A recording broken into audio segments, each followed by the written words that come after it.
त्रिकूट नाम के पर्वत में एक गजेंद्र रहता था। ये पहले इंद्रद्युम्न नाम का राजा था।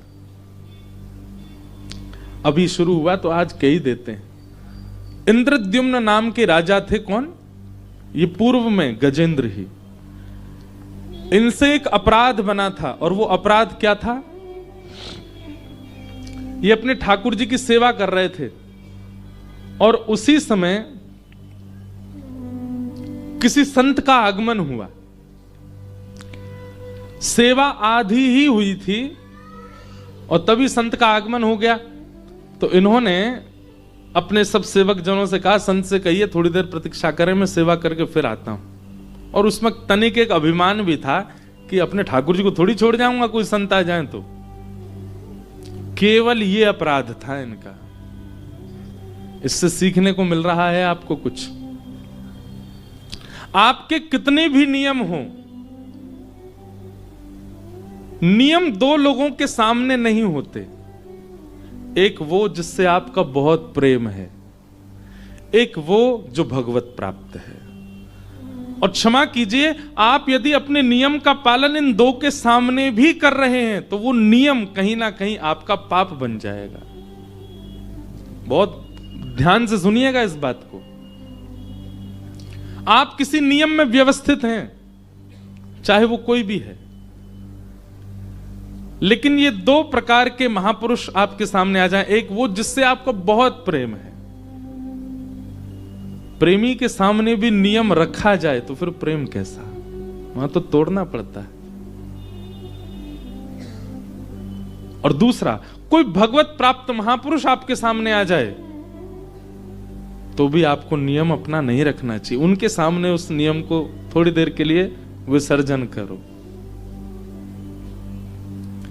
आप ठाकुर जी की सेवा कर रहे हैं, अपने ठाकुर जी का भोग लगा रहे हैं, उत्थापन कर रहे हैं, श्रृंगार कर रहे हैं, और उसी समय ब्रजमंडल से कोई श्रेष्ठ भगवत प्राप्त कोई संत आपके घर आ जाएं, भगवत प्राप्त कोई संत आपके घर आ जाएं, तो ठाकुर जी को एक वस्त्र ओढ़ा दो। लाल जी आपके जन आए हैं, पहले उनका स्वागत कर लें।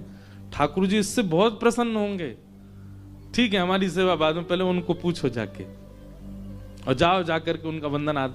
ये अपराध बना इंद्रद्युम्न राजा से कि एक संत आए और इंद्रद्युम्न अपनी सेवा, उनको कहो बैठे, मेरी अभी सेवा चल रही है। जो सेवा 10 मिनट में पूर्ण हो जानी थी, इंद्रद्युम्न ने 1 घंटा एक्स्ट्रा लगाया, ये दिखाने के लिए देखो मैं सेवा के प्रति कितना तत्पर हूं। और इसी अपराध के कारण उनको अपने अगले जन्म में गजेंद्र बनना पड़ा, गज बनना पड़ा। पत्नी बच्चों के साथ एक दिन नदी स्नान के लिए गए थे। त्रिकूट पर्वत के राजा थे। स्नान करने के लिए गए तो एक ग्राह ने, मगरमच्छ ने पैर पकड़ा। गजेंद्र को लगा कोई जल का जीव है, अभी इसको पता नहीं है कि मैं कौन हूं। पता चल जाएगा ना कि मैं कौन हूं, गिरा गिरा डोलेगा पैरों में। अभी तो पांव पकड़, थोड़ी देर पकड़ने दो इसको, अभिमान में। लेकिन जब बाहर निकलने का समय आया, पत्नियां बच्चे सब बाहर जाने लगे, गजेंद्र जैसे निकलने लगा तो ग्राह ने और कस के पकड़ा। कथा सबको पता है। 1 दिन, 2 दिन, 3 दिन, 4 दिन व्यतीत हो गए। बच्चे जाने लगे, पत्नियां जाने लगी, अकेला रह गया गजेंद्र। एक पत्नी बची थी, बस वो सूंड से खींच रही थी। 4 दिन बाद वो भी धीमे धीमे अपनी सूंड छोड़ने लगी। तो गजेंद्र बोला, देवी तुम तो मुझे छोड़ के मत जाओ ना। तो पत्नी बोली, अब आप पता नहीं कब तक रहेंगे यहाँ, मैं कब तक रहूं, बच्चों को भी तो देखना है, भोजन करना है, उनको भी पवाना है। और ऐसा कह के वो भी चली गई। तब गजेंद्र के नेत्रों में अश्रु भर आए।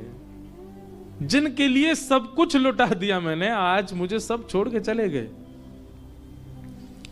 तब गजेंद्र ने नेत्र बंद करके स्मरण किया, और उसी काल में उन संत ने जिन्होंने इंद्रद्युम्न राजा को श्राप दिया था कि तुम भगवान की बड़ी सुंदर सुंदर स्तुतियां गाते हो, हम तुम्हें श्राप देते हैं, सब भूल जाओगे तुम, और तुमको इसका एक पुनर्जन्म लेना पड़ेगा एक जीव के रूप में। लेकिन जब आर्त भाव से सब तुम्हें छोड़ करके चले जाएंगे, तब तुम महानायक ठाकुर जी को जब पुकारोगे, निकुंज नायक भगवान को जब पुकारोगे, तब तुम्हारे द्वारा रचित स्तुति तुमको पुनः याद आएगी और उसी से तुम्हारा उद्धार होगा।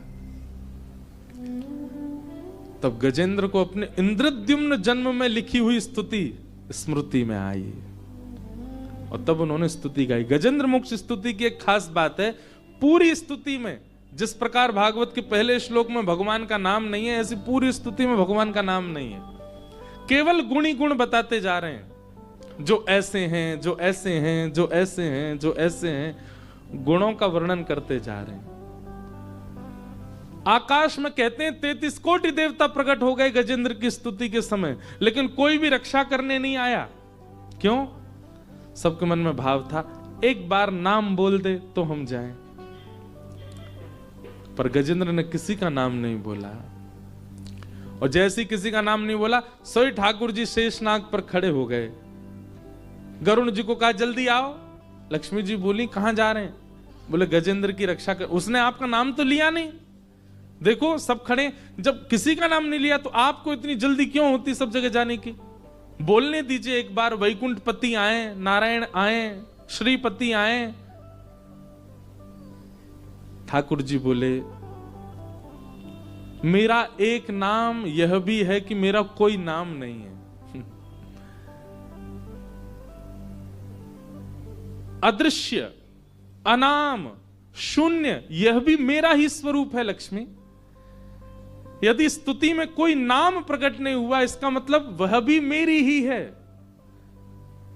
हमारे ब्रज के संत कहते हैं जैसे लावारिश जमीन हो, जिस जमीन का कोई स्वामी ना हो, वो जमीन ऑटोमेटिक सरकार की हो जाती है।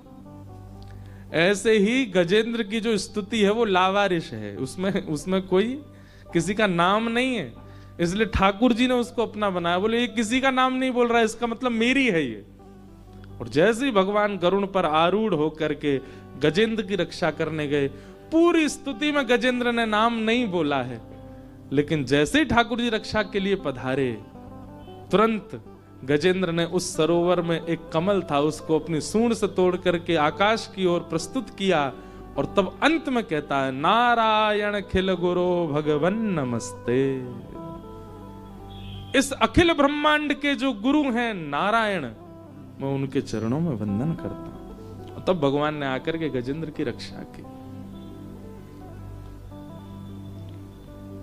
एक बात स्पष्ट होती है कि ठाकुर जी को नाम सुनने की और नाम के प्रस्तुतिकरण से ठाकुर जी प्रसन्न नहीं होते। कोई उनके नाम की बहुत प्रशंसा करे, उससे ठाकुर जी प्रसन्न हो, ऐसी भावना से अगर कोई नाम प्रशंसा कर रहा है तो वो भूल जाए, ठाकुर जी को उससे रुचि नहीं। नाम आपके कल्याण के लिए, अपने कल्याण में ही रहिए उससे। तो ऐसी विशाल बुद्धि श्री वेद व्यास जी की, और व्यास जी कहते हैं सत्यम परम धीमहि। ऐसे परम सत्य को मैं प्रणाम करता हूं।